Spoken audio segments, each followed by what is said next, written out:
rambutan, masarap to! Naku, wag na kayo bumili kay Princess ng rambutan, sa akin na lang kayo bumili! Bukawa, lumabas ka dyan! Pagbuksan mo ako ng gate! Bukawa!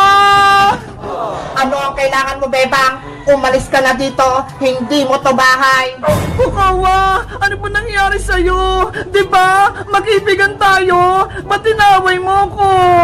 Iniwan mo si Nanay Sitang dito sa bahay, malungkot siya, hindi mo na mahal si Nanay Sitang, Bebang! Hindi totoo yan! Mahal ko si Nanay! Pumunta lang kami ni Princess sa probinsya para magbakasyon! Pwes, hindi ka na pwedeng bumalik dito sa bahay! Ako na ang bagong anak ni Nanay Sitang! Kukawa! Nanay! Bebang, anong gagawin natin? Hindi ka pinapapasok ni Kukawa! Hindi ko alam, miss ko! Gusto ko lang makita si Nanay! Kung ako sa'yo, Bebang, papatulang ko yung Kukawa na yan! Matatamaan talaga siya sa akin! Hoy, Princess! Hindi maganda yan! Dapat may hinahon tayong makipag-usap kay Kukawa! Nandito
I-expel si Bebang!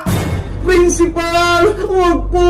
Huwag kayong makinig kay Princess! Magalit sa akin si Nanay! Bilang isang principal, Bebang, nakapag-desisyon na ako.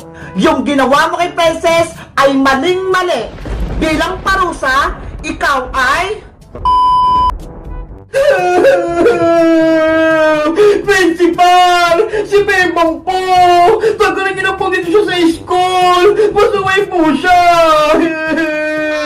Pero Principal, si Princess po yung nauna eh! Inaway niya po ako! Bakit na kayo sinisisi mo, Bebang? Ikaw naman talaga may kasalanan ah! Huwag niyo po tanggalin sa school, Principal! Si Princess na lang po tanggalin niyo! Lagi po siya nangaway sa school! Hoy! Ako po talaga yung papa-expel mo, Bebang! Dapat ikaw yon! Tumahimik kayong dalawa! Nasa harap kayo ng principal! Ang ingay-ingay yung dalawa! Ano ba nangyari, Princess? Ikwento mo sa akin! Kasi po, si Bebang nagbigay ng crayon sa may classroom, pero yung binigay niya sa akin, may kalamansi! Ang asim! Nakain ko po! Deserve mo naman yan, Princess eh! May kasalanan ka sa akin na kalang araw! Tinapon mo yung binibenta ko itlog-itlog, kaya nagiganti lang ako! Nang nakalapay, Bebang, wala na yung bilang! Pero Bebang, totoo ba yung sinabi ni Princess? Pinakain mo siya ng graham ball na may kalamansi?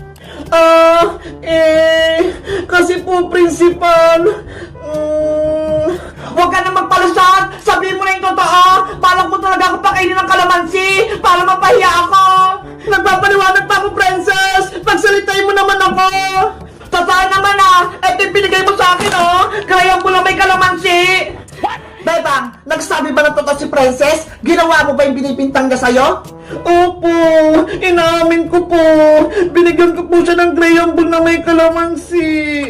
Kita niyo po, umamin na si Bebang. Kaya tanggalin niyo na po siya dito, Principal, sa school. Ayoko po siyang makita. Principal, huwag po. Huwag kayong makinig kay Princess. Magalit sa akin si nanay. Bilang isang principal, Bebang, nakapag-desisyon na ako. Yung ginawa mo kay Princess ay maling-mali. Bilang parusa, ikaw ay i-expel si Bebang! Nagmamakawa po ko sa inyo. Huwag niyo po akong palisin. Gusto ko pong mag-aaral dito.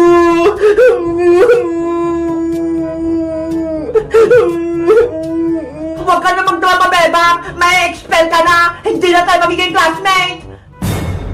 Ako na lang po kakain sa ginawa kong graham ball na may kalamansi. Huwag na lang po akong palisin. Princess, akin na yan. O ito, kainin mo lahat.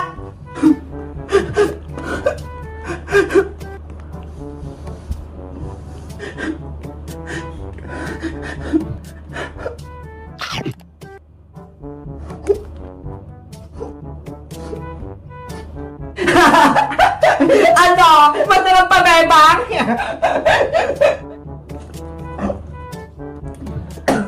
Oh, no! Ang asin! May kalamansi nga! Bebang, stop! Huwag mo na ituloy kainin yan! Nakita ko naman sa'yo, nagsisisi ka na sa ginawa mo kay Princess. Bibigyan na lang kita ng malit na punishment. Talaga po, Principal? Bilang parusa, maglilinis ka sa school natin ng 1 linggo. Ano, payag ka ba? Opo, Principal! Hindi ako papayag, Principal! Dapat tanggalin si Bebang dito sa school! Hindi siya nararapat dito! Pero Princess, ako magdedesisyon, hindi ikaw. Hindi pa ba sapat sa'yo? Mabibigyan natin ng punishment si Bebang? Ano ba yan? Hindi na-expel si Bebang? Bebang, simula bukas, maglilinis ka na ha. Magwawalis ka sa labas ng school natin. Naintindihan? Opo, maglilinis po ako. Asya, Princess, Bebang, bumalik na kayo sa classroom nyo. Nasolve na yung problema nyo. Opo, Principal. Guys, masaya ba kayo? Hindi ako pinatanggal sa school. Mag-comment lang kayo kung gusto nyo ng part 3. Bye-bye! Nay, papasok na po ako sa school. Hala, umaga na ha. Alas 7 na. Bakit parang ang dilim pa rin? Hayaan mo na nga, para ako mauna sa school. Yahoo! Nasaan na kaya si Princess? Bakit wala pa rin sila? Hay nako, panigurado, hindi na naman yung nagising ng maaga. Mauna na nga lang ako.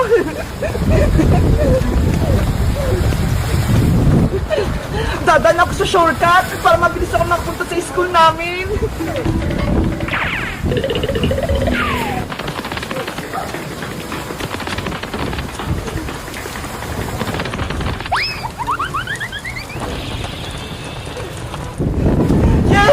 Nandito na ako sa taas! Konting lakad na lang! Malapit na ako sa school!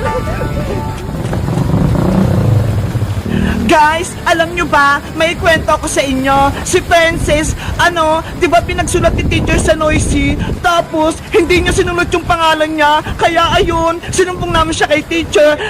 6, 7! Hoy, Princess! Tapos mo na ba yung assignment natin sa math? Yung number 6 tsaka 7? 6-7 ulit! 6-7 ka dyan ng 6-7? Alam mo ba yung ibig sabihin ng Princess? Naman, Beba? Ako pa? Ipaliwanag mo nga? 6-7, kasi ganito yun. 6 plus 1 equals 7. Ang batang mabait pupunta sa heaven, kaya tinawag na 6-7. Ganun ba yun? Oo, ganun yun. Tigilan mo na nga yan, Princess. Wala namang kwentang 6-7 na yan eh. Hindi mo lang alam yung Bebang eh. Tapos mo na ba yung assignment natin sa math, Princess? Hindi pa nga eh. Yung number 1, hindi ko alam. 6 times 7? Hindi ko alam talaga eh. Oh, no. Ayan, puro ka 6-7. Pero yung 6 times 7, hindi mo alam.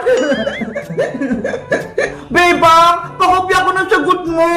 Yung sa number 1. Ayoko no. Ano ba yan? Ang damat mo, Bebang. Grade 3 ka na, kaya dapat alam mo na yung mag-times, Princess. Kasi gutom Gutom na ako eh. Kaya hindi ako makasagot. Ayan na naman si Princess. Laging gutom. Diba? May natira pa ba kayong handa ng New Year? Baka may tinatago pa kayong sarip? Akin na lang. Ano ka ba, Princess? January 11 na, no? Wala na kaming handa. Kahit spaghetti malamig lang, bebang. Bigyan mo na ako. Wala na nga eh. Inubos na namin ni nanay. Ano ba yan? Gutom na ako. Ano kaya kakainin ko? Balot? Ay! May nagtitinda ng balot! Bebang! Bumili tayo! Sige! Bilang mo rin ako, Princess! Pero, wala akong pera! Ito! Pera! Bumili ka! Yay! Makakabili na ako ng balot! Balot! Hoy, balot! Antay mo ako! Ang bilis ni Princess!